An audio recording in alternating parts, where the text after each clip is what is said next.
ভাৰতৰ সন্মানীয় প্ৰধানমন্ত্ৰী নৰেন্দ্ৰ মোদীদেৱে আত্মনিৰ্ভৰশীল ভাৰতৰ যি সপোন দেখিছিল তাৰ সমভাৱে আমাৰ অসম চৰকাৰেও আত্মনিৰ্ভৰ অসমৰ যিটো শ্লোগান তাক সাৰ্থক কৰিবৰ অৰ্থে গাঁৱে ভূঞে সকলো ক্ষেত্ৰতে যিখিনি আমাৰ নিবনুৱা যুৱক যুৱতীয়ে হওক বা আমাৰ যিখিনি স্থানীয় মহিলাই হওক তাৰ সুবিধা হোৱাকে বিভিন্ন ধৰণৰ সহায় কৰাৰ লগতে আমাৰ এই কলাপানী ক্লাষ্টাৰটো উপকৃত হোৱাকৈ বিভিন্ন ধৰণৰ আমাৰ সা সঁজুলিৰ যোগান ধৰিছে।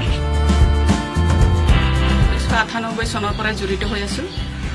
বিশেষকৈ প্ৰথমতে কোনো হেৰি নাছিলে, পিছত আমাৰ হেণ্ডলুমৰ দ্বাৰা সকলোখিনি সুবিধাবিলাক ইয়াত পোৱা গৈছে। বহুত অসুবিধা আছিলে আকৌ, কাৰণ নাছিলে কি বুলি কয় আমাৰ হেৰি ৰিটায়াৰ কাল, গতিকে ইয়াৰ পৰা মোক এযোৰ খাল দিলে। এতিয়া মই মানে এনেকুৱা ভাল হাগিছে, মই নিজে হাজৰে মানে ভুবলৈ বৰ ভাল পাইছে এতিয়া, কাৰণ চৰকাৰে এইখিনি সুবিধা আমাক দিলে যে ইয়াত উইভিঙৰ ট্ৰেইনিং শিকি আছে আমাৰ বেনিফিচাৰী, আৰু ৰঙৰ ট্ৰেইনিঙো শিকিলে, ডিজাইনিঙো শিকিলে, তাঁতৰ শাল দিলে, আমাৰ মুহুৰা দিলে বা আমাৰ যঁতৰ দিলে, সেইখিনি পাই পেলাই মই ইমানখিনি চম্ভালিব হৈছে, ইমান ভাল এটা লাগিছে নিজকে। আমাৰ মহিলাসকলে বহুতো স্বাৱলম্বী হৈছে, নিজৰ নিজৰ আৰ্থিক অৱস্থাত অলপ আগবাঢ়ি গৈছে।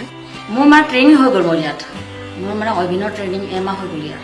ধৰি লওক মানে সূতা কিনিব আমিতো নোৱাৰো নহয় জানো, আমিতো নোৱাৰো সূতা কিনিব, যাতে বহুত দাম হ'ল আজিকালি, গতিকে এই সুবিধাখিনি আমি পাই পেলাই বহুত ভাল লাগিছে।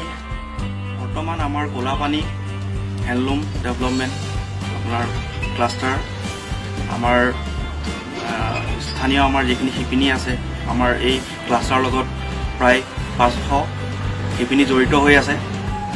তেওঁলোকে বিভিন্ন সময়ত বহুত পূৰ্বতে অসুবিধা পাইছিল, তেওঁলোকৰ নিজাববীয়াকৰণৰ তাঁতশাল বা মেচিনাৰী যিখিনি বস্তু লাগে তেওঁলোকে সেইখিনি লাভ কৰিবলৈ সক্ষম হোৱা নাছিল।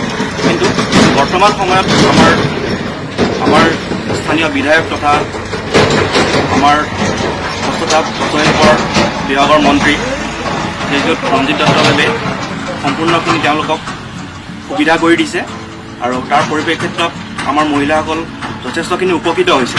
আৰু তেওঁলোকে তাঁতশালকে ধৰি বিভিন্ন এম্ব্ৰইডাৰী বা তাত যিখিনি আমাৰ ফুলৰ কাৰণে তেওঁলোকৰ মেচিনৰ প্ৰয়োজন হয়, বৰ্তমান সময়ত সকলোখিনি উপলব্ধ কৰি দিছে, আৰু তাৰ ফলত তেওঁলোকে ব্যক্তিগতভাৱে যথেষ্টখিনি লাভান্বিত হৈছে।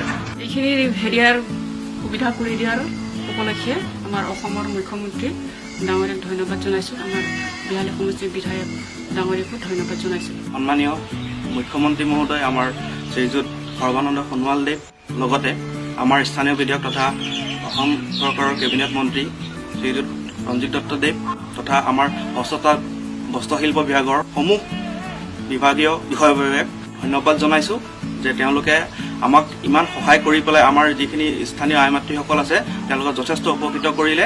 আজি আমাৰ ইয়াত হৈছে, আৰু পৰৱৰ্তী সময়ত বিভিন্ন যিখিনি আমাৰ ভিতৰুৱা অঞ্চল আছে, যিখিনি তেওঁলোকৰ সুবিধাৰ পৰা বঞ্চিত হৈ আছে, সকলোখিনি মানুহে আমাৰ ভৱিষ্যত সময়ত সুবিধা লাভ কৰিব, তাকে আশা কৰিলোঁ। আৰু ধন্যবাদ অসম চৰকাৰ। আমাৰ যে ইমানখিনি আমাক মহিলাগৰাকী যে ইমান সুবিধা দিছে, সেয়া কাৰণে মই আমাৰ অসমৰ মুখ্যমন্ত্ৰী সৰ্বানন্দ সোণোৱাল ডাঙৰীয়া, আমাৰ স্থানীয় বিধায়ক তথা আমাৰ ৰঞ্জিত দত্ত ডাঙৰীয়াক বহুত বহুত ধন্যবাদ দিছোঁ।